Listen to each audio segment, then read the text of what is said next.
ማን ነው እንደኔ መዳሙ የከዳችሁ? ማን ነው እንደኔ ደሞዝ አልላክለት ያለው? ማን ነው እንደኔ በነፃ የሚሰራው? ቢሮ ሴቲንግ ስላት ቢሮ እኔ ጋር እንድትሰራ በተፈልጋለች ብላ ስራ ብሎ ፈቅዶልኛል እያለች ቢሮ እየወሰደች ትመልሰኛለች ማለት ነው። እዛ ሲሄድ አስፈራሩኝ ይመልሱኛል። እንረዳችኋለን፣ እንደውልላችኋለን ማለት ነው። እንደውላለን፣ ቢሮችን ጠይቅላችኋለን። አሁን እችታችን መፍትሄ አግኝታለች። ቢሮ ወሰደችኝና ያስፈርሙኛል። ምን ነው የሚያስፈርሙሽ? ለምንድን ነው የምትፈርሙ? አሁንም ቅድም በማታውቁት ነገር ሆነ። ከትናንት ወዲያ አንድ ቪዲዮ አካፍያችሁ ነበር። እሱም ምንድን ነው አንዲት ከዚህ ዩቲዩብ ላይ የምትከታተለኝ ኮመንት ጽፋ ሜሙናን ቁጥርሽን ስትለኝ ያንቺን አስቀምጪልኝ ብያት ቁጥሯን ሰጥታኝ አውርቻት ነበርና ምንድነው ችግር ስላት መዳሜ ደሞዝ አትከፍለኝም ቢሮ ሰጂን ስላት ችግር የለባትም እሺ ብላ ካንዴም 3 ጊዜ ወስዳኛለች። ነገር ግን ቢሮ ከወሰደች በኋላ እኔ ሀበሻ አግኝቼ አላወራሁም።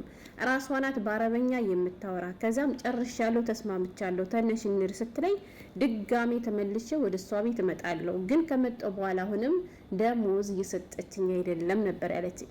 የሚያሳዝነው ነገር መዳሟ ትክክለኛ ቢሮ ሳይሆን የምትወስዳት ሌላ ቦታ ነበር ማለት ነው። ከዚያ እኔም እስኪ የቢሮሽን ቁጥር ስጪ ብዬ ለቢሮዎቿ ደውዬላችሁ ቢሮዎችም ደግሞ አናግረውኝ የመዳሟን ቁጥር ላኪልኝ ብለው ነበር ማለት ነው። መዳሟም ከቢሮ እንዳልወሰደቻት ራሱ የቢሮ ሰዎች ተናግረው እኛ ደውለን እናናግራታለን ብለው ነበር። አላህ ይስጣቸው። ደውለው መዳሟን ሲያናግሯት ምን እንዳደረገች ልንገራችሁ። አሰላሙ አለይኩም ወራህመቱላሂ ወበረካቱ። ክርስቲያን ወገኖቼ ሰላም ብያለሁ። እንዴት ናችሁ? እኔ ያለው አልሐምዱሊላህ። መይሙ ሸቃሊት ነኝ ከዋናው ስቱዲዮ ከመዳም ኩሽና። ዛሬም በአዲስ ስቱዲዮ መጥቻለሁ። አብራችሁኝ ቆዩ። ለቻናሉም አዲስ ከሆናችሁ ላይክ፣ ሰብስክራይብ በማድረግ ቤተሰብ ሁኑ። ውድ ቤተሰቦቼ፣ የሀገሬ ልጆች፣ አዲስ ከኢትዮጵያ ወደ አረብ ሀገር የምትመጡቶቼ እባካችሁን ብልጥ ሆኑ። እባካችሁን ጥንቃቄ አድርጉ። ሰው በገዛ ገንዘቡ ልመና እኮ አይደለም እየለመናችሁ ያላችሁት። ላባችሁን ጠብ አድርጋችሁ እየራባችሁ እየጠማችሁ የሰራችሁትን ደሞዝ ለማግኘት ይሄን ያክል የምትመጠመጡ ለምንድን ነው? ይሄን ሁሉ የሚመጣባችሁ እናንተ ፊት እያዩ ነው የሚጫወቱባችሁ። ስለዚህ ጠንካሮች ሁኑ፣ ጎበዞች ሁኑ። መብትና ግዴታችሁን ወቁ ባካችሁ የሀገሬ ልጆች። እንግዲህ እንዳልኳችሁ ከትናንት በፊት አንድ ቪዲዮ አካፍያችሁ ነበር። ያቺ ልጅ አልሐምዱሊላህ ቢሮዎቹ ሲደውሉላት መዳሟ ደወለ፣ አነሳች። ስታነሳላቸው ምን አለች አለኝ አምጫት ነበር ያሉት እነማን ቢሮዎቹ ማለት ነው። እሷ ግን አምጫት ያሉበት ምክንያት ያው በደሞዟ ምክንያት እንደሆነ ስላወቀች ግማሹን ደሞዝ ለሰራተኞች ሰጠቻትና ግማሹን ደግሞ በቀጣይ ወር ሰጥሻለሁ ብላ ቢሮም አንሄድም ዝም ብለሽ ተስማምተሽ ሰሪ ከፍልሻለሁ በጣም ይቅርታ ብላ ይቅርታ ጠይቀች ብላለች ልጅቱ ማለት ነው። ቢሮዎች ደውለው ስላናገሯት የስንት ወር ደሞዝ ሰጣኛለች ብላለች ማለት ነው ያገሬ ልጆች። ከዛ በፊት ግን ቢሮ ሰዓት ወስዳት አውቃ ቢሮ ስትሻለው ነበር የምትላት የሆነ ቢሮ ነው ግን ትክክለኛ አረብ እንትን ማለት አሁን በየቢሮ አለ አማርኛ የሚያስተረጉም። ሀበሻ ግን ተሻወርተሻል ስላት ኧረ እኔ ምንም በአረበኛ ነው የምታወራ። ከዚያ ተስማምቻለሁ የ2 አመት ደሞዝሽን ለነሱ ከፍያለሁ፣ አንቺ በነፃ ነው የምትሰሪ፣ አንቺ መጠየቅ ካለብሽ ኢትዮጵያ ስትገቢ እነሱን ትጠይቂያለሽ ነበር ያለቻት። እንዴት አድርጎ ጥንባጥንቤ እንደሚጫወቱባቸው አሁን ደግሞ ሌላ አዲስ ነገር አምጥተዋል ማለት ነው። እና እነዚህ ሁለት እህቶቻችንም ደግሞ በደሞዝ ጉዳይ እንግዲህ ሰው በገዛ ገንዘቡ ሰው ለፍቶ ወላይ እንደዚህ ሲያለቅሱ እንደማየት የሚያሳዝን ነገር የለም እንዴ። አንደኛው እህታችን እንደሰማችኋል ለምሳሌ ማን ነው እንደኔ በመዳሙ የተከዳ እያለች ነው። ቦታና ጊዜ ካገኘሽ ድብና አድርጋ ነው የምትከዳሽ። ከስንት ወንዶች እኮ ናቸው አላህን የሚፈሩ የሀገሬ ልጆች። ስለዚህ እኛ ብልጥ መሆን አለብን። ለምንድን ነው ደሞዝ ሳይከፈላችሁ ከእነሱ በነፃ የምታገለግሉት? እነሱ የእናት ጥውር ናቸው ወይስ ያባት ጥውር?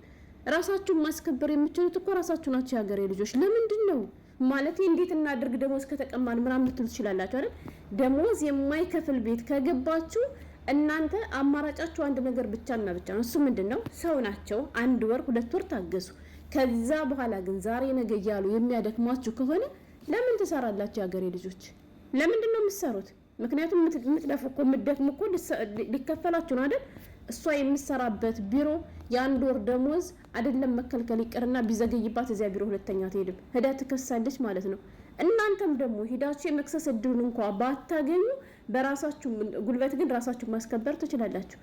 በቃ ቁጭ በሉ፣ እጃችሁን አጣጥፋችሁ ቁጭ በሉ። እውነቴን ነው ብላችሁ ወላሂ ደሞዝ ካልተከፈላችሁ አትፍሩ፣ አትሳቀቁ።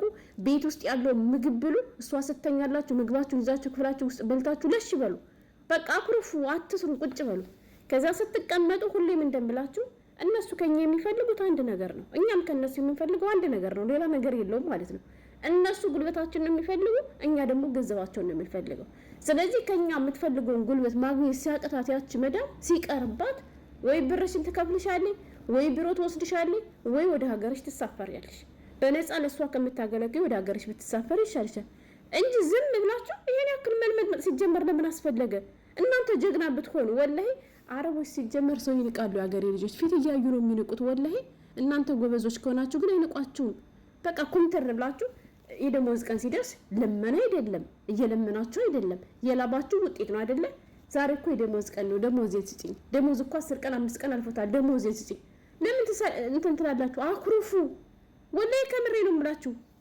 እሷ ስታዛችሁ አልሰራም በሉ። ለምን ደሞዝ ካልሰጠሽኝ እዲ እና እናንተ ታዲያ ዝም ብላችሁ በይሉንታ ከዛሬ ነገ ሰኛለህ ብላችሁ አመት 2 አመት 7 ወር 8 ወር በነፃ የምታገለግሉት በሰላም ነው ያገሬ ልጆች። እንዴት ታው እንጂ በስደት ላይ እኮ እያለን ማለት ነው ካላ በታች ለራሳችን ያለነው እኛው ራሳችንን። ለዚሁም በዚህ ሰዓት ሶሻል ሚዲያ ላይ ብዙ ነገር እየተባለ እየሰማችሁ እና ደሞዝ የማትከፍል መዳም ከሆነች ስራ አቁሙ፣ አትስሩ። ስራ ካቆማችሁባት ወይ ታሳፍራችኋለች ወይም ደግሞ ደሞዛችሁን ትሰጣችኋለች። ከዚያ በኋላ ቀጥላችሁ መስራት ትችላላችሁ። እንዴ ለምን ያገሬ ልጆች ካልሆነ በነፃ ከምታገለግሉት ጠፍታችሁ ቢሆን እድላችሁ ሞክሩ።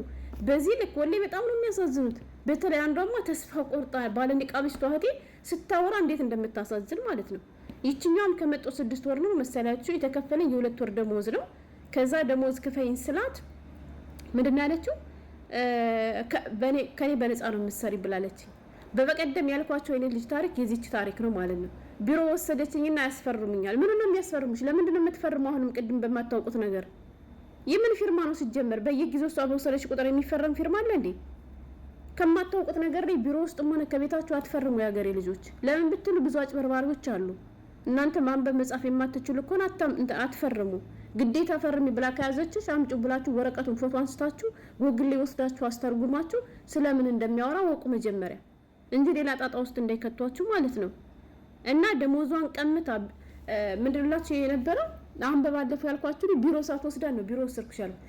ለምሳሌ እናንተ ቢሮ የመሄድ እድሉን ካገኛችሁ ለምንድን ነው ወደዛ ቤት የምትመለሱት? ችግራችሁ መፍትሄ ላይ ሳይደርስ ለችግራችሁ መፍትሄ ካላገኛችሁ ለምን ትመለሳላችሁ?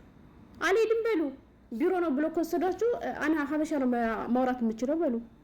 አስተርጓሚ ያለ ሀበሻ ይቅርብላችሁ፣ ያለባችሁን ችግር ተናገሩ። ለችግራችሁ መፍትሄ ከተገኘላችሁ ቢሮስ ከቆሙላችሁ ወደዛ ቤት ተመለሱ። ካልሆነ ሀታ የወሰደቻችሁ ቦታ መክተብ እንኳን ባይሆን እዚሁ ብትቀሩ ይሻላችኋል። ወይ በሉ ጎዳና ላይ ወላሂ ፖሊስ ይደርስላችኋል፣ ሰው ያያችኋል። ከሷ መኖሪያ ቤት ግና ብታከሸነጎረች በኋላ እንደዚህ በየኩሽኖ እያለቃቀሽ ትኖራለች እንጂ ማንም አይደርስልሽም። ታሽገሽ ነው የምትቀሪ። እና ቢሮ ከሄዳችሁ ለችግራችሁ መፍትሄ ሳይገኝ አትመለሱ። ታመላልሰኛለች ብላለች። እቺም እንግዲህ እውነት ቢሮ ነው የወሰደቻት አላውቅም። ቢሮ በነፃ እንድትሰሪ ለኔ ብሎሻል። ስለዚህ ብር አልከፍልሽም፣ በነፃ ሰሪ። ልጅቷ ደግሞ እኔ ለምንድን ነው በነፃ የምሰራው? ወይ ቢሮ መልሽ ወይ ሀገሬን አሳፍሪኝ እያለቻት ነው ማለት ነው። አሁን ሲመራት ወደ ሶሻል ሚዲያ መጣች። የሆነ ችግር ሲደርስባችሁ ሳትውሉ ሳታዱ ተደብላችሁ ወደ ሶሻል ሚዲያ ብቅ በሉ እንዴ። ስለ አረብ ሀገር ሲወራ ደግሞ ከሰማችሁ ዝም ብላችሁ አድምጡ። በዚያን ሰዓት እናንተ እንኳን ያነ ችግር ባይደርስባችሁ፣ ምክንያቱም ነገ ምን እንደሚፈጠር አይታወቅም። አይበለውና የሆነ ችግር ቢደርስባችሁ እንደዚህ እኮ ሲባል ሰምቻለሁ፣ እንደዚህ ባደረግ እኮ መፍትሄ ይሆናል ብላችሁ እንትን ለማለት ይረዳችኋል ማለት ነው። እና እኔ ምን ማለት እንዳለብኝ አላውቅም። አሁንም ቢሆን ደሞዝ የማይከፈላችሁ ከሆነ ስራ አትስሩ። ከኢትዮጵያ ስትመጡ የቢሮቻችሁን ቁጥር ይዛችሁ ነው። በቢሮቻችሁ ቁጥር ደውሉ፣ አናግሩ፣ አትፍሩ። አንዴ ሁለቴ ብቻ ደውላችሁ ዝም አትበሉ። እናንተ ሳውዲ ያላችሁ ልጆች ስትደውሉ ቢሮ ማነሳላችሁ ከሆነ ኑ እንረዳችኋለን፣ እንደውልላችኋለን ማለት ነው። እንደውላለን፣ ቢሮችን ጠይቅላችኋለን። አሁን እቺታችን መፍትሄ አግኝታለች።